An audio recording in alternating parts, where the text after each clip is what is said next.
म्हणजे जिथं रुपाली चाकणकरशी काही संबंध नाही म्हणणारी महिला त्याच भांडणाच्या वेळेला चाकणकरांना फोन कशी काय करून म्हणते बरं. हे तर आता मी तिच्या घरात कॅमेरे लावलेले नाही आहेत. हा व्हिडिओ तिने तिच्या याच्यावर टाकला आणि तो मी फक्त घेतला. 20 जून 2024 सालची पोस्ट स्क्रीनशॉट बघा. तेव्हाही सुद्धा एका दुसऱ्या महिलेला उभं करून माझी सोशल मीडियावर पोस्ट करणारी चाकणकर मॅडमची ही मुलगी आहे. हा 20 जून 2024 मंगळवार. त्यांचं नाव काय? स्नेहल चव्हाण, सोनाली गाडे.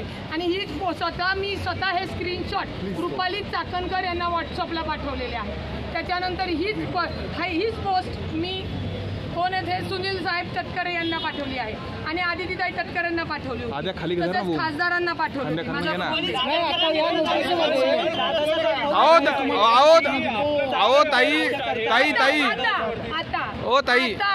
ऐका ना, सगळ्या प्रश्नांची उत्तरं मी खरंच देणार आहे. हातात राहू. आता ज्या दिवशी तिला विचारणा करायला गेले त्या दिवशीचा व्हिडिओ स्वतः खुद्द माधवी खंडाळकर यांनी व्हायरल केला होता. तो ऐका.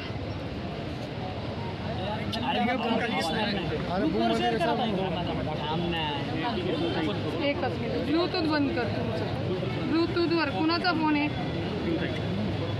नाही तुम्ही आत्ताच घ्या, ऐकून घ्या आत्ताच.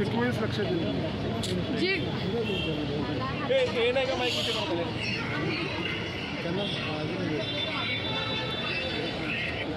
चाकणकरांना फोन कर, रुपाली चाकणकरांना फोन कर. हा व्हिडिओ मी तुम्हाला पाठवते.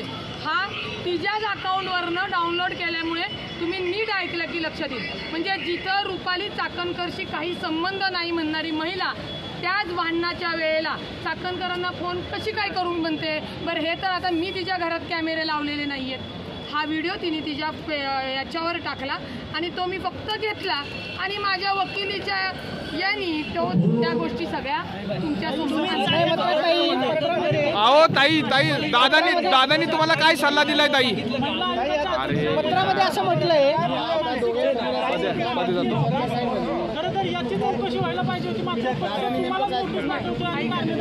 अजिबात नाही.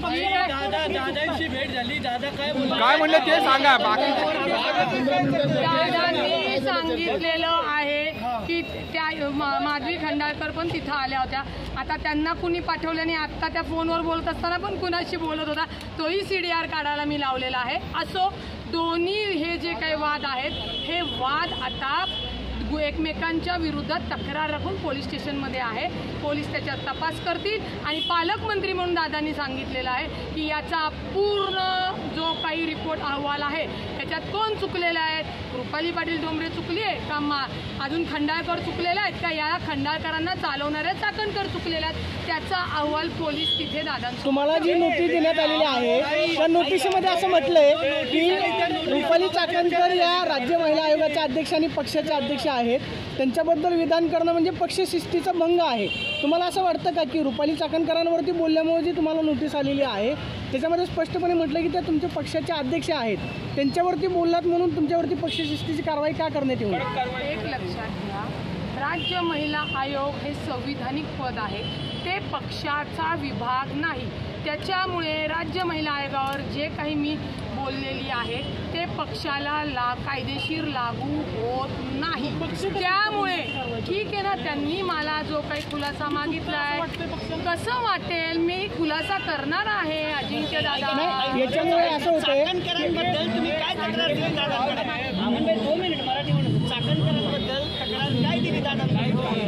मी सांगितलेलं आहे की ज्या पद्धतीने जे राज्य महिला आयोग महिलांची सुरक्षता, सक्षमता आणि त्यांना मनोबल वाढवण्याचं काम करण्याचं सोडून महिलांना सोशल पोस्ट तयार करणे, त्यांना कुठल्या तरी प्रकरणात अडकवणे आणि महिलांचं छळ आणि शोषण करत आहे.